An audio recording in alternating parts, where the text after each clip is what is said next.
কুমিল্লাতে একটা ঘটনা হয়েছে, আমি গতকালকে শুনেছি, এবং এই বিষয়ে একজনকে আটক করা হয়েছিল, পরে তাকে বন্ড নিয়ে ছেড়ে দেওয়া হয়েছে।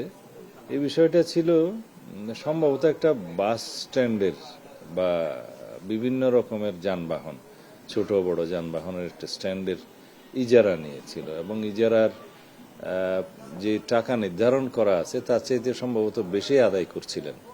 তো এই কমপ্লেনের ভিত্তিতে জনগণ কমপ্লেন জানালে থানায় তাকে ডাকা হয় এবং সেখানে বন্ড নেওয়া হয়।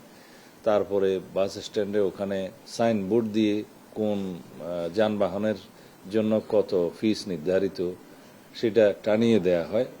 তারপরে জনগণের সাথে কথা বলে পরিস্থিতি শান্ত করে তাকে ছেড়ে দেওয়া হয়েছে।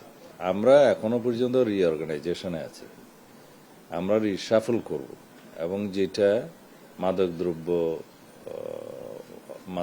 নিয়ন্ত্রণ অধিদপ্তরের যারা কর্মকর্তা আছেন, যারা অপারেশনে আছেন, শুধুমাত্র ওই নার্কোটিক্স ডিপার্টমেন্ট অপারেশন করে না, অপারেশনটা পুলিশ করে, র্যাব করে, আমাদের অন্যান্য সংস্থা করে, ইন্টেলিজেন্স গ্রুপগুলো সাপোর্ট দেয়।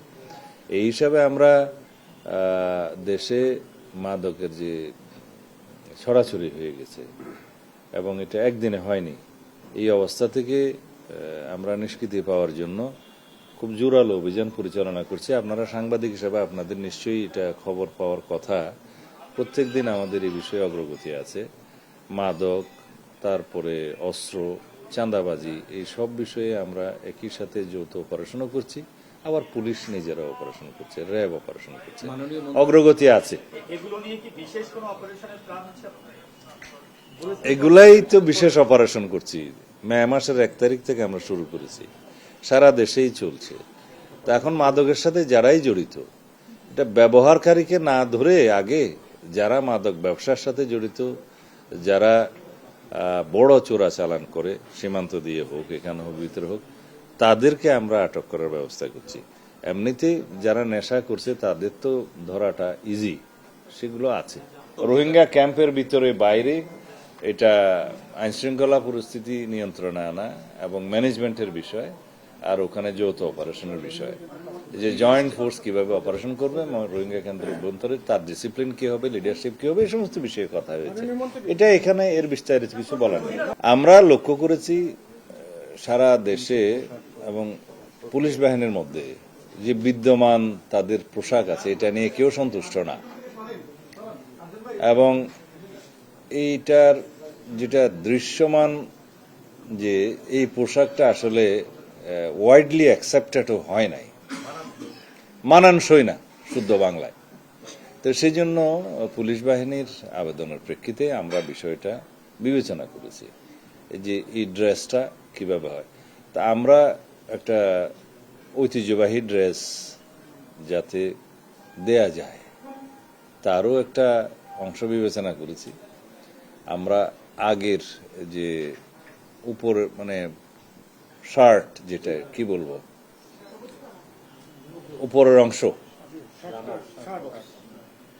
আগে যেটা ছিল মেট্রোর জন্য এবং সারা দেশের জন্য, সেটা আমরা বহাল রেখেছি। তবে প্যান্ট পাজামা সেটা আমরা খাকি ড্রেস দিয়েছি।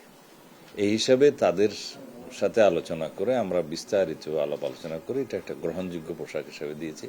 সেটা তাদের পরিধান করতে আর কিছুদিন সময় লাগবে, কারণ এটা প্রস্তুতির বিষয় আছে, কাপড় প্রোডাকশনের বিষয় আছে, জামার বিষয় আছে। এটা এখনো আমরা অফিসিয়ালি ঘোষণা করিনি, তবে আমরা সিদ্ধান্ত দিয়েছি, আজকে ঘোষণা দিলাম।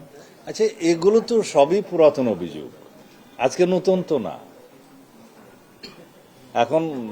এখন একজন বিরোধী দলের চিফ হুইপ তার মতামত উনি দিতেই পারেন, আমরা তো আমাদের বক্তব্য দিয়েছি।